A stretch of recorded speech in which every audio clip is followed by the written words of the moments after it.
এইখানটা যেটা, এই যে কি দেখবে তোমরা ইন্টারভিউ মানে তো আমি আগেও বলেছি যে অনেক কিছু ইনফরমেশন যেগুলো ওনারা জানতে চান তোমার সম্পর্কে বা তোমার পাশাপাশি এলাকা সম্পর্কে। হ্যাঁ, মানে জেনারেল নলেজ, কিছু সাধারণ জ্ঞান যেটা তোমার থাকা উচিত একটা ইন্টারভিউ তুমি ফেস করতে গেলে। হ্যাঁ, তো সুতরাং সেই যে তোমার সাধারণ কিছু নলেজ যেটা তোমার সারাউন্ডিং এনভায়রনমেন্টে রয়েছে, মানে তোমার চারপাশে সেই এনভায়রনমেন্টে সেই নলেজগুলো রয়েছে, সেগুলো তোমাকে কিন্তু অ্যাকুমুলেট করতে হবে। এই ইনফরমেশানগুলো তো আমি আর করতে পারবো না, কারণ আমি কোন কোন ইনফরমেশানগুলো কালেকশন করতে হবে সেটা আমি বলে দিতে পারি যে এগুলো তোমরা কালেকশন করো, কারণ এই ধরনের ইনফরমেশানগুলো ইন্টারভিউয়াররা তোমাদের কাছ থেকে জানতে চাইতে পারেন। ঠিক আছে, যখন তোমাকে জিজ্ঞেস করবেন যে আপনি কোথা থেকে আসছেন, ঠিক আছে, তখন তুমি জায়গার নাম বললে যে আমি অমুক জায়গা থেকে এসেছি, তখন সেই জায়গার সম্পর্কিত কিছু প্রশ্ন উনি করতে পারেন। তোমার গ্রাম, তোমার শহর, তোমার জেলা, তোমার থানা, তোমার ব্লক, তোমার কিছু কিছু রয়েছে তো, সেগুলো জিজ্ঞেস করতে পারেন। তো এরকম টাইপের প্রশ্ন অবশ্যই ওনারা করবেন, এবং সেই প্রশ্নের প্রথম ফেজটা এটাই হবে, এরকম প্রশ্ন। তাই এই সংক্রান্ত যে এই যে প্রশ্নগুলো, যে আপনি কোথা থেকে আসছেন, সেই কোথা থেকে এসছেন জায়গাটার নাম বলার সঙ্গে সঙ্গে ওনার হয়তো নক করে গেল এবং উনি সেখান থেকে শুরু করে দিলেন প্রশ্ন তোমাকে। মানে তুমি এবার তোমার ট্র্যাকে উনি চলে আসছেন, তাই তুমি তোমার ট্র্যাকটাকে সঠিকভাবে বাঁধিয়ে রাখো, একদম সঠিকভাবে স্ট্রং করে রাখো যে আমার ট্র্যাকে উনি ঢুকছেন। তোমাকে যখন জিজ্ঞেস করলেন যে তুমি কোথা থেকে আসছো, তুমি যদি বলো যে স্যার আমি ঘাটাল থেকে আসছি, মানে আমি জাস্ট একটা ছোট্ট এক্সাম্পল বললাম, আমি ঘাটাল থেকে আসছি, তো ঘাটাল মানেই তো বন্যা। আচ্ছা, ঘাটালে প্রচুর বন্যা হয় না, কেন হয় গো? এইটা আমি এই কারণটা বলতে চাই যে তুমি তোমার স্পেসিফিক প্লেস সম্পর্কে আগে জানো, এই নলেজটা তোমাকে অ্যাকোয়ার্ড করতে হবে, এবং এটা তোমার নিজের ব্যক্তিগত নলেজ, তুমি ব্যক্তিগতভাবে করবে। কারণ আমি জানি না তোমার গ্রাম পঞ্চায়েতের নাম কি, তোমার গ্রাম পঞ্চায়েত প্রধানের নাম কি, তোমার ব্লকের নাম কি, বিডিওর নাম কি, তোমার এসডিও বা সাব ডিভিশন মহকুমার নাম কি, এসডিওর নাম কি, হ্যাঁ, তোমার ডিএম, আমাদের ডিএমের নাম কি, এটা হয়তো আমি জানি জেলাভিত্তিকভাবে হয়, ডিএম একজনই থাকে। হ্যাঁ, জেলা বা রাজ্যের প্রশাসনিক বিভাগগুলো কী কী, হুম, বিধায়ক এমএলএ কে, এমপি কে, গ্রামের স্বায়ত্তশাসন ব্যবস্থা, মানে গ্রাম যে পরিচালিত হয়, তিনটি শাসন ব্যবস্থা রয়েছে, পঞ্চায়েত, পঞ্চায়েত সমিতি আর জেলা পরিষদ। ঠিক আছে, তো এগুলো সম্পর্কে মানে জাস্ট এটা শুধু আইডিয়া, মানে যে গ্রামের স্বায়ত্তশাসন ব্যবস্থা বলতে আমরা কী বুঝি, মানে গ্রাম শাসন হয় কিসের দ্বারা।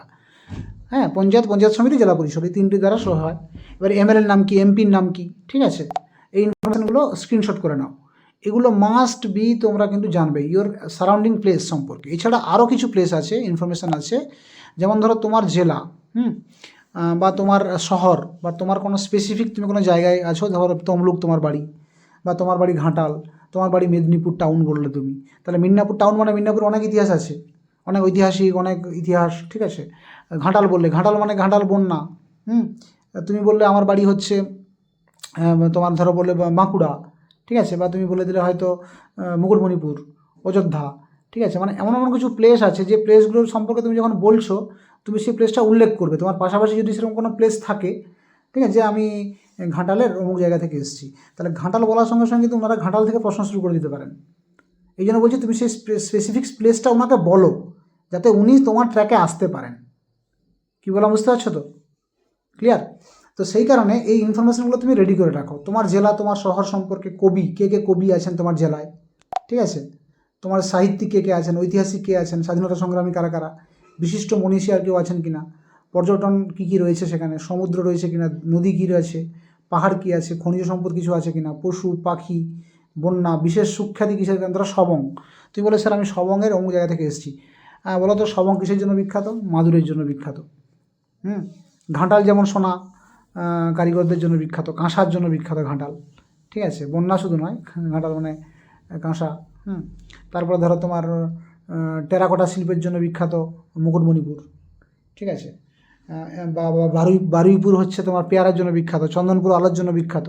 তো এই ইতিহাসগুলো, এই যে বিশেষ বিশেষ কিছু রিজিয়ন, বা কোনো জেলার যে কবি, সাহিত্যিক, ঐতিহাসিক, এই ইনফরমেশানগুলো রেডি করে রাখো, এবং এগুলো আমাকে তোমরা রেডি করে পাঠাবে, ঠিক আছে। আমি 15 দিন সময় দিলাম, 15 দিনের মধ্যে তোমরা ধীরে ধীরে এই ইনফরমেশানগুলো কালেকশন করো, দিয়ে আমি পুরো কী কী ইনফরমেশান কালেকশন করতে হবে তার ডাটা আমি দিয়েছি তো, দেখতে পাচ্ছ, জাস্ট এই ইনফরমেশানগুলো কালেকশন করো, ঠিক আছে, বা এর সম্পর্কে একটু ভালো করে জানো যে এই এই মনীষ, ধরো মেদিনীপুর শহরে আমাদের দেখা গেল যে ক্ষুদিরাম বসুর তুমি একজন এর নাম বললে, কলেজিয়েট স্কুলে উনি পড়েছিলেন ক্ষুদিরাম বসু, এবারে একজন স্বাধীনতা সংগ্রামীর নাম বললে।